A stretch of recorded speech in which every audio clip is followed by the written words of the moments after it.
Hello, my name is Katie Groves, and I am a survivor of the child snuff industry. This video is about my experience growing up in a child snuff ring known as Uncle Sam's Snuff Factory. This ring was located in Central Texas, and I will speak about it in the past tense only because I do not have current knowledge of its existence. But that does not mean I have any reason to believe that it has been shut down. Based on my hazy recollections, hazy because of the torture, the dissociation, the drugging, etc., the MK programming, I cannot give you an exact location, but I know that it was somewhere in Central Texas. My home was in Austin, and I recall the drives being about 45 minutes to get to this place. I recall it being in farmland, the entrance at least, but most of the ring being underground.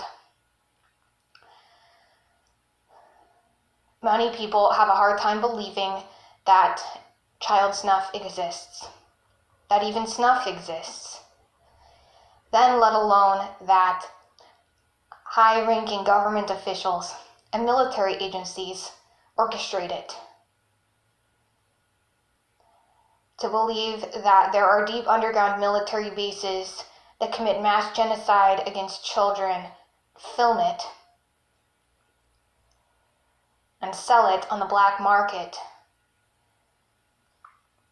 for quote-unquote gore whores, snuff fiends, slop sluts, snuff kings. To watch it is unfathomable to most people. Unfortunately, that is reality, and that is a reality I know too well.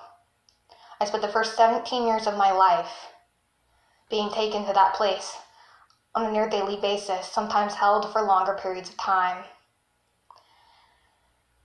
in which I was incarcerated, did not know if I would ever see daylight again. I've witnessed thousands of murders, largely of children of color, who were systematically targeted for their race by the white supremacist government, which runs the United States.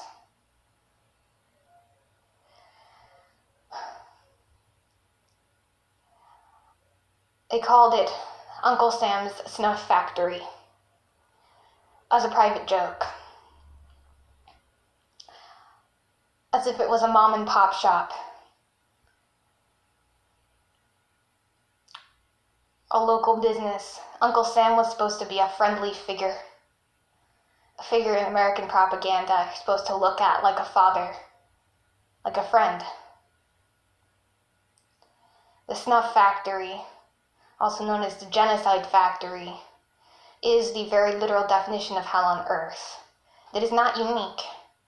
There are other places like it all over the world. I have been trafficked there as well. But what I can say is there is no place like Uncle Sam's. It is one of those places where a person can get literally anything they want for the right price if they have the connections to be there.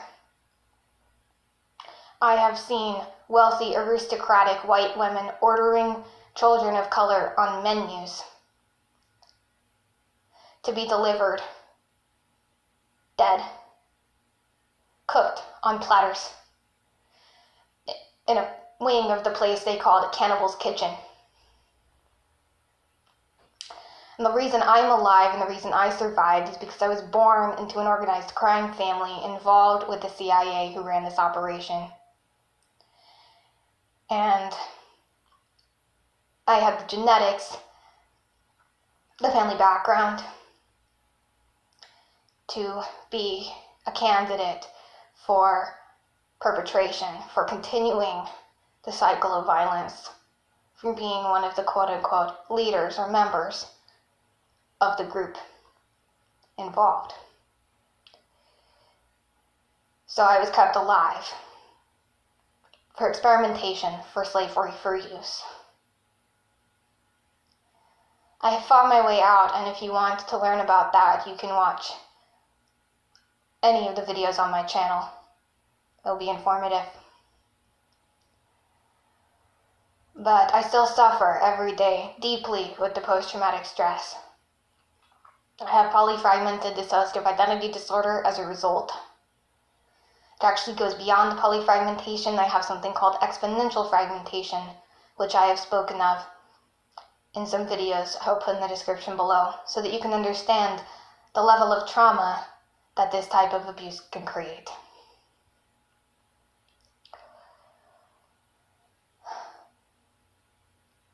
I weep for my brothers and sisters in this place, the ones who are undoubtedly still alive and suffering there. I weep for the dead, but death is a merciful option in a place like that. No, that does not mean that I am not grateful for my survival, but grateful is a hard word to use in the circumstance. How does one feel gratitude when they have witnessed such carnage? Because we're not just talking about death, we're talking about the worst possible ways to die. Children being boiled alive in shit and piss that predators paid to donate into iron tubes. We're talking about children cut apart, fed to other children for people's sexual gratification. And most don't want to look at it, and I do not blame you. I do not blame the survivors of this abuse who stay dissociated, who remain used and enslaved because they cannot look either, because they cannot come to terms with their experiences. And I do not blame the general public who will not look. But this is reality. And all I ask of those who watch this